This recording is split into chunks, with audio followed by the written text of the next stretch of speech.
just a little bit cooler. All right, well, we are going to be doing something a little bit different today. I'm going to be doing our news and weather, so y'all bear with me on that. This could be entertaining over the next couple of hours or so. But on a serious note, new data from the CDC shows almost 60% of adult and 75% of kids have been infected with COVID.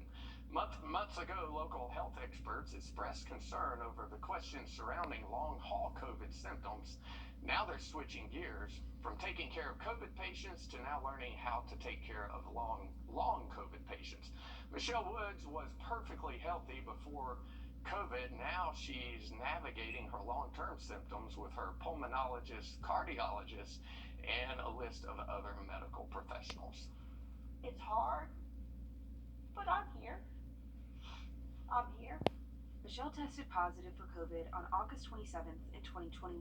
She got infected after her first dose of her vaccine. A few days later, she was taken to doctor's hospital, given a monoclonal antibody, and spent a week there until she was moved to the ICU. I thought I just went to sleep just for a little while. I didn't know. I found out from my husband that I had been in the hospital, that I was in the hospital for about almost a month. Intubated, sedated, and eventually transferred for more care.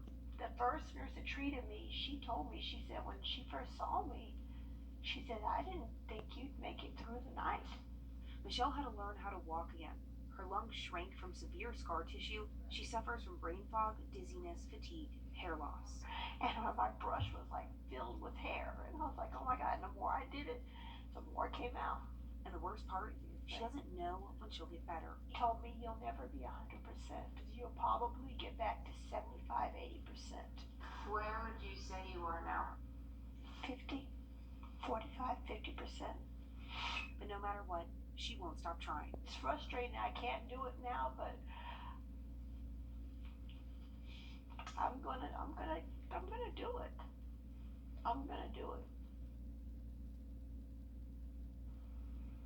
Now, we asked our local health officials if Michelle had been able to get her second shot, if it would have made a difference for her long COVID symptoms. They say it's hard because there isn't one agreed upon definition of long COVID, so not a lot of studies have been done yet. So far, they say 1 in 8 people have some symptoms of long COVID.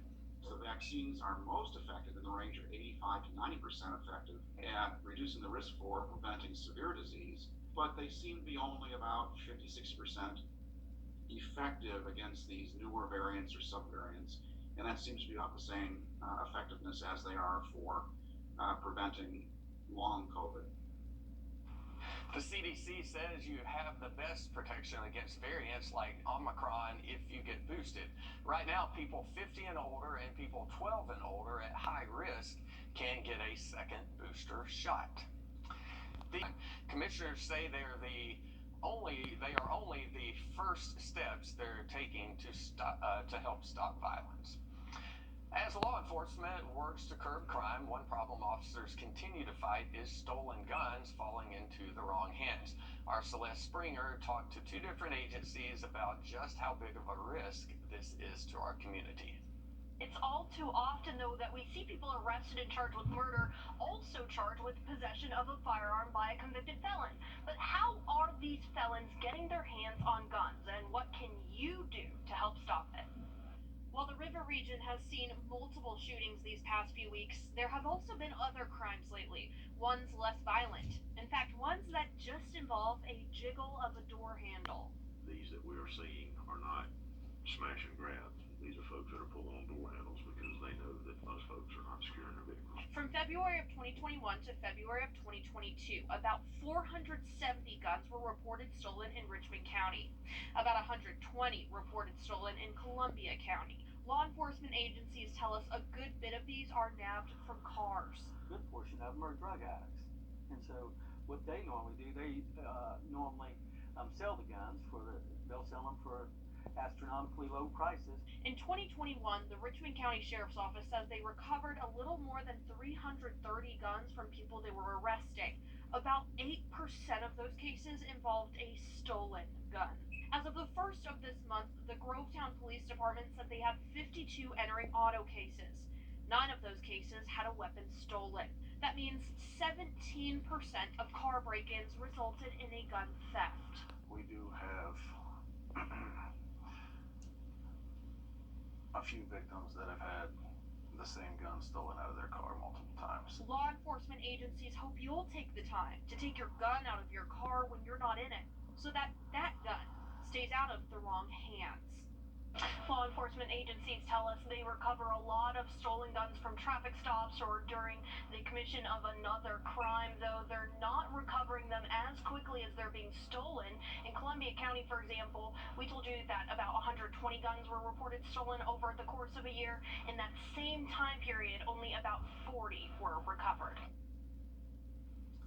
City leaders meeting this 9999. Take a look at this video showing us just how fast a brush fire can spread. It's a demonstration put on by Augusta Fire and EMA. Starting today, Georgia's burn ban goes into effect for 54 counties, including Columbia County. In Richmond County, burning waste and debris in your yard is illegal year-round. Our Celeste Springer gives us a better look at how to prevent what could become tragic accidents. This coming month is set to be more than likely the busiest month for the Augusta Fire Department. But they say your yard burning up to a crisp like this is something, for the most part, you can prevent. Augusta firefighters starting a fire of their own. Okay, it's a lot smaller than what they usually deal with, but just look at how quickly this spreads. Only about 30 seconds go by before most of it is charred. May to September is the driest, hottest time of the year here, and historically our residents choose sometimes to burn their yard debris instead of bagging it and trashing it. And it's why people who live in Richmond and Columbia County won't be able to burn yard waste from May 1st to September 30th. But if you was to go right over here and start that fire, we could walk in the building, get a cup of water, come back out, and it'll be all the way up Glen Hills Drive. Totally out of control in a matter of minutes, sometimes seconds. Brush fires thrive when it's hot, dry, and windy. In fact, the month of May is a peak time for the fire department. But residents still have until the 1st if they need to burn any part of their yard. Though firefighters advise against it, they do have some tips.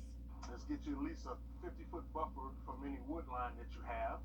You have to be 100 feet from any structure that you have.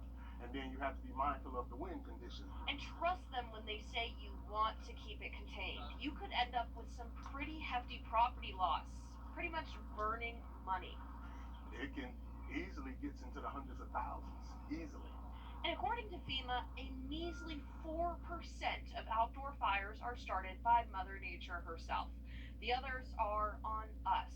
So while those leaves in your yard might be pesky, the fire department hopes it won't drive you to light a match. Celeste Springer, on your side. All right, time.